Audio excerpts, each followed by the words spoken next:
அனந்தாய நமஸ்துப்யம் சஹஸ்ர ஷிரசே நமக. நமோஸ்து பத்மநாபாய நாகானாம் பதயே நமக. ஸ்ரீ குருபியோ நமக. அனைவருக்கும் நமஸ்காரம். அனந்த பத்மநாப விரதம். அனந்தன் என்றால் பகவான் மகாவிஷ்ணுவை குறிக்கும். அவருடைய ஆதிசேஷ படுக்கைக்கு அனந்த சயனம் என்று பேரு. 3 மகா மந்திரங்கள் உண்டு. அச்சுதாய நமக, அனந்தாய நமக, கோவிந்தாய நமக. இதுல இடையிலுள்ள மந்திரம் அனந்தாய நமக. ஒவ்வொரு நாளும் ஆச்சமணியம் செய்யற போது இந்த 3 மந்திரங்களையும் சொல்றது வழக்கம். அந்த அனந்தனுக்கு உரிய பிரத்யேக விரதம் தான் இது. இது ஆவணி மாதம் சுக்லபக்ஷ சதுர்தசியில பெருமாளாகிய அனந்த பத்மநாப சுவாமியை கருதி அனுஷ்டிக்க கூடிய விரதம். இதை அனுஷ்டிப்பவர்களுக்கு செல்வம் பெருகும். பஞ்ச பாண்டவர்கள் வனவாசத்தில் கடும் துயரத்தில் இருந்த போது சாக்ஷாத் கிருஷ்ண பகவானே அவர்களுக்கு இந்த அனந்த பத்மநாப விரதத்தின் சிறப்பை சொன்னார். அவர்கள் துயர் தீர்ந்து இழந்த அனைத்தையும் பெற்றார்கள் அப்படின்றது புராணம். அதனால இந்த நன்னாள்ல விரதம் இருப்போரும் விரதம் இல்லாதோரும் இந்த அனந்த பத்மநாப விரத மகிமையை கேட்க எல்லா செல்வங்களையும் பெற்று நலமாக வாழ்வார்கள். இழந்த செல்வங்களையும் சக்திகளையும் மீண்டும் பெறுவார்கள் என்பது ஐதீகம். இந்த புராணத்தை கேட்கிற போதே உங்களுக்கு அதனுடைய மகிமை புரிய வரும். இந்த தினத்துல நாம மங்களத்தை தரவல்ல அனந்த பத்மநாப மங்கள ஸ்தோத்திரமும் பார்க்கலாம். சகல பாபங்களையும் போக்கி நன்மைகள் அனைத்தையும் தரக்கூடிய இந்த விரதம் தம்பதிகள் இணைந்து செய்யக்கூடிய பூஜை. இந்த பூஜை எங்கள் குடும்பத்திலும் வழக்கம் உண்டு. இந்த தினத்துல அனந்த பத்மநாப சுவாமி பெருமாள் படத்தை வைத்து யமுனா பூஜை செய்து முறைப்படி பூஜை பாராயணம் முதலென செய்வது வழக்கம். பாயசம், தேங்காய் தோசை, போலி, சித்ராண்ணம் போன்றவை நைவேத்தியம் செய்து 14 முடி போட்ட சிகப்பு வர்ண பட்டு நூல்ல உள்ள தோரம் அனந்த பத்மநாப சுவாமியிடம் வைத்து பூஜித்து அதை ஆண்கள் வலது மேல் கையில் கட்டிக்கொள்வார்கள். பெண்கள் தங்களது கழுத்தில் அந்த சரடை அணிந்து கொள்வார்கள். இவ்வாறு தொடர்ந்து 13 ஆண்டுகள் செய்து 14ஆம் ஆண்டு அன்னதானம் செய்யணும். பின்னர் ஆயுள் முழுவதும் அனுசரிக்கலாம். இதனால் ஸ்ரீமன் நாராயணனின் பேரருளால் அனைத்து நன்மைகளும் ஏற்படும்னு விரத சூடாமணி சொல்றது. இந்த நன்னாள்ல அந்த அனந்த விரதத்தை பற்றி அனந்தனே சொன்ன விரத மகிமையை நம்ம தெரிந்து கொள்ளலாம். பகவான் கண்ணனே பாண்டவர்களுக்கு சொன்னது. அதனால் பாண்டவர்கள் இந்த விரதத்தை அவர்களது வனவாசத்தில் இருந்தபோது கடைபிடித்து இழந்த அனைத்தையும் பெற்றார்கள் அப்படின்னு பார்த்தோம். இந்த விரதத்தை கடைபிடித்தால் ஐஸ்வர்யங்களை கொடுக்க வல்லதாம். அனந்த விரதம் என்பது எல்லா பாபங்களையும் அகற்றி அனந்த சுகத்தை தரும். அனந்தமாக முடிவில்லாத ஏராளமான செல்வம், சந்ததி முதலிய பயனையும் கொடுக்கும். இந்த விரதத்து மூலமா என்னை பூஜை செய்து நன்மை பல பெற்ற ஒருத்தருடைய சரித்திரத்தை சொல்றேன் கேளுங்கன்னு பகவான் சொல்றார். அதை தெரிந்து கொள்ளலாம். கிருத்த யுகத்துல வேத சாஸ்திரங்கள்ல கரை கண்டவர். வசிஷ்ட கோத்திரத்துல பிறந்தவர் சுமந்தன். அவர் தன்னுடைய மனைவி தீக்ஷா தேவியோட சந்தோஷமா வாழ்ந்துட்டு இருக்கார். அவர்களுக்கு சீலை அப்படின்ற ஒரு மகள் இருக்கா.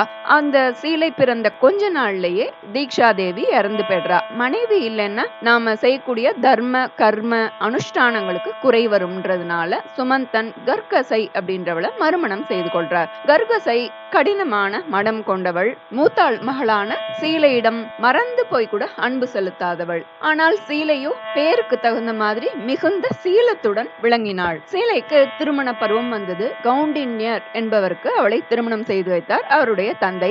கல்யாணம் முடிஞ்சோன்னு மாப்பிள்ளைக்கு தானம் கொடுக்கணுமே நினைச்சுண்டு கர்கசைட்ட போய் மாப்பிள்ளைக்கு என்ன கொடுக்கலான்னு கேட்கிறார். அவ்வளோ கோவப்பட்டு போய் ரூம்குள்ள போய் கதவை சாத்திண்டுறா. இங்கெல்லாம் ஒண்ணுமில்ல போங்கோ அப்படின்னு சொல்லி கதவை சாத்திண்டுறா. இவருக்கு வேற வழி தெரியல. தன் கிட்டக்க கொஞ்சோண்டு கோதுமை மாவு இருந்தது. அதை தன்னுடைய பொன் கிட்டக்க கொடுத்து இதை வழியில உபயோகப்படுத்திக்கோங்க அப்படின்னு சொல்லி பொண்ணு மாப்பிள்ளை கிட்ட கொடுத்து அனுப்பி வச்சிடுறார். சரி அப்பா இருந்ததை கொடுத்திருக்கான்னு வச்சுட்டு அவ கிளம்பிடுறாங்க. கவுண்டினியரும் சீலையும் தங்களுடைய ஆசிரமத்துக்கு கிளம்பி போயிட்டு இருக்கா. போற போது அடுத்த நாள் சூரிய உதய காலம். வழி பயணத்தை நிறுத்திட்டு கவுண்டினியர் அங்க இருந்த ஒரு குளத்துல போய் சந்தியாவந்தனம் முதலான அனுஷ்டானங்களை செய்யறதுக்காக போறார். அங்க உள்ள பெண்கள்லாம் ஏதோ சிகப்பு நிற ஆடை அணிந்து பயபக்தியோட பெருமாளை பூஜை பண்ணிட்டு இருக்கா. அவள்கிட்ட போய் சீலை கேட்கிறா, நீங்கள்லாம் ஏதோ விரதம் செய்யறீங்களே, அதை பத்தி நானும் தெரிஞ்சுக்க ஆசைப்படுறேன், என்னன்னு சொல்லுங்க அப்படின்னு சொல்லி கேட்கிறா. அந்த பெண்களும் இது அனந்த விரதம்னு பேரு, அதுக்குண்டான நியதி வழிமுறைகள்லாம் விரிவா எடுத்து சொல்றா. உடனே சீலைக்கும் ஆசை வருது. உடனே அங்கேயே நீராடி தன்னுடைய அப்பா கொடுத்த கோதுமை மாவை பயன்படுத்தி அங்க இருந்த பெண்களோட உதவியோட பக்ஷணம் செய்து நைவேத்தியம் பண்ணி தானும் நோன்பு சரட கட்டிக்கிறா. முறைப்படி விரதத்தையும் முடிச்சுடுறா. மனசு ரொம்ப திருப்தியா இருக்கு. கணவரோட ஆசிரமத்துக்கு போறா.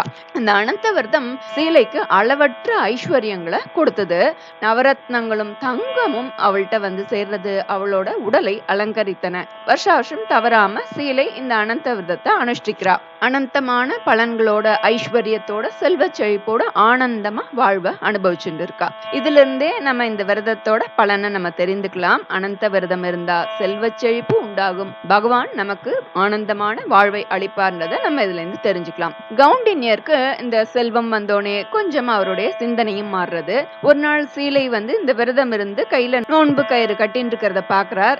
அவர் உடனே அந்த நோன்பு சரடையும் அவளையும் சேர்த்து அவமானப்படுத்துறார். இதை என்னத்துக்கு இது கட்டின்னு இருக்க அப்படின்னு சீலை பதறி போறா. சுவாமி, இது சாதாரண கயிறு இல்ல, இது அனந்த பத்மநாப சுவாமியையே நம்ம விரதம் இருந்து கையில தரிச்சுட்டு இருக்கோம். அந்த சுவாமியின் அனுகிரகத்தினாலதான் நம்ம இவ்வளோ செல்வ செழிப்போட இருக்கோம். அதுக்கு காரணமே அவர் தான் அப்படின்னு சொல்லி கவுண்டின்யர்ட்ட சொல்றா. ஆனா அவர் காது கொடுத்தே கேட்டுக்கல. ரொம்ப கோபத்தோட அந்த கையில கட்டின்னு இருந்த சரடை எடுத்து எரியற தீயில எடுத்து போட்டுடுறார். அவ துடிச்சு போய் என்ன பண்றா, அந்த கயிறை எடுத்து அது அனந்தனோட வடிவமாச்சுன்னு சொல்லி அது எரிஞ்சா நம்மளுடைய குளமே நாசமாயிடும், வீடு எரிஞ்சு போயிடும், என்ன பண்றது அப்படின்னு சொல்லி தீயில இருந்த சரடை எடுத்து அது எரியறதுக்குள்ள அதை பால்ல எடுத்து போட்டுடுறா. இப்படியே கொஞ்ச நாள் போச்சு. கவுண்டின்யரோட செல்வம் குறைய தொடங்கியது. அவர்கள்ட்ட இருந்த பசுக்கள்லாம் யாரோ திருடின்னு போயிடுறா. வீடு தீக்கிரையாருது. உறவினர்களுக்குள்ள சண்டை, கெட்ட பெயர், அபவாதம், அவர்கள்ட்ட யாருமே பேசாத ஒரு நிலை. இப்படி ரொம்ப துயரக்கடல்ல மூழ்கினார் கவுண்டின்யர். மனைவியை அலட்சியப்படுத்தி மாதவனை அவமதித்ததுனால வந்த வினை இதுன்றத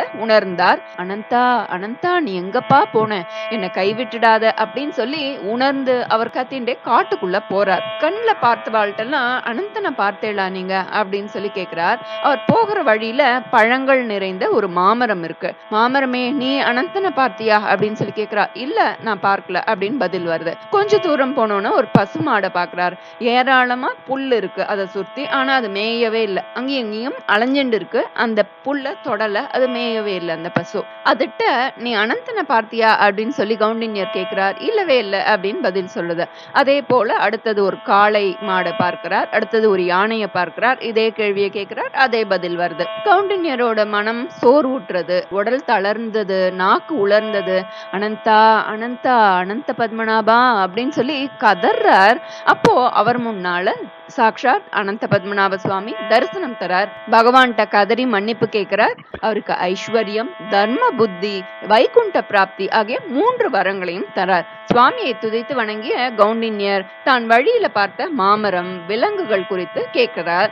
நீ பார்த்த மாமரம் போன பிறவியில ஒரு சிறந்த பிராமண வித்வான். மாணவர்கள் பலர் வேண்டி கேட்கிறா. ஆனா அவரோ கர்வம் பிடித்து தான் கற்ற கல்வியை யாருக்கும் சொல்லி கொடுக்கல. அதனால அவர் மரமா ஆனார். அடுத்தது பசு. போன பிறவியில அது ஒரு நல்ல குலத்துல உதித்த பணக்காரன். யாருக்குமே ஒரு பிடி அன்னம் கூட தானம் செய்யல. அவனே இந்த பசுமாடாக பிறந்தான். இந்த பிறப்புல புல்லு இருக்கு, ஆனா அவனால மேய முடியல, அலைஞ்சின்னு இருக்கான். போன பிறவியில செஞ்ச தவறுனால இந்த பிறவியில இருந்தும் அவனால அனுபவிக்க முடியல. அடுத்தது காளை. அது போன பிறவியில கர்வம் உள்ள ஒரு அரசனா இருந்தது. விளையாத களர் பூமிய தானம் செய்தது. அந்த பாபத்தினால இப்போது அவன் காளையாக தெரியறான். அடுத்தது யானை. அது ஒரு அந்தணனாக இருந்தது. தான் செய்த தர்மத்தை விலை பேசி விற்று பணம் பெற்றது. அதனால இப்படி யானையாக அவன் பிறந்திருக்கிறான்னு சுவாமி விவரிக்கிறார். விவரிச்சுட்டு அங்கிருந்து மறைஞ்சுடுறார். கவுண்டின்யரோட மனமும் மாறியது. வீடு திரும்புறார். தன்னுடைய மனைவி ஷீலையோட சேர்ந்து இந்த அனந்த விரதத்தை தவறாமல் அனுஷ்டித்து இழந்த செல்வங்களை எல்லாம் பெற்று மங்கள வாழ்வு வாழ்ந்தார் அப்படின்னு பகவான் கண்ணன் சொல்லி முடிக்கிறார். இந்த நன்னாள்ல இந்த விரத மகிமையை கேட்டாலே அனைத்து நன்மைகளும் உண்டாகும் அப்படின்றது ஐதீகம். அடுத்தது மங்களம் தரக்கூடிய ஸ்ரீ அனந்த பத்மநாப மங்கள ஸ்தோத்திரம் பாராயணம் செய்யலாம். ஸ்ரீ அனந்த பத்மநாப மங்கள ஸ்தோத்திரம்.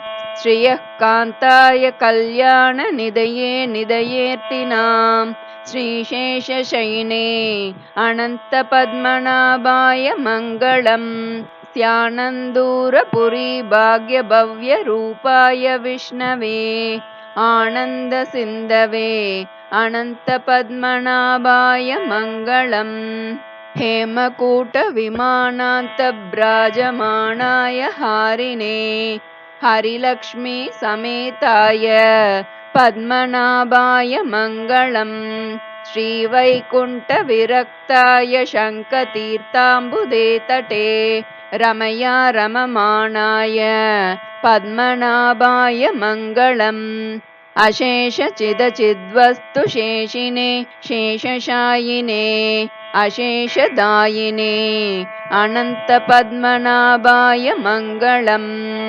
यत्पदं परमं सेव्यं सदा पश्यन्ति सूरयः सेनापति मुखास्तस्मै पद्मनाभाय मङ्गलम्। चतुर्मुखेश्वर मुखैः पुत्रपौत्रादिशालिने समस्तपरिवाराय पद्मनाभाय मङ्गलम्। दिवाकर यतीशान योगिहृत्पद्मबाणवे परस्मै ब्रह्मणे अनन्तपद्मनाभाय मङ्गलम्। पराङ्कुशप्रबन्धोक्तिप्रथिताय परमात्मने पूर्णाय महते अनन्तपद्मनाभाय मङ्गलम्। वञ्चिभूपशिरोरत्नरश्मिनि राजिताङ्ग्रये वाचिताखिलदायास्तु पद्मनाभाय मङ्गलम्।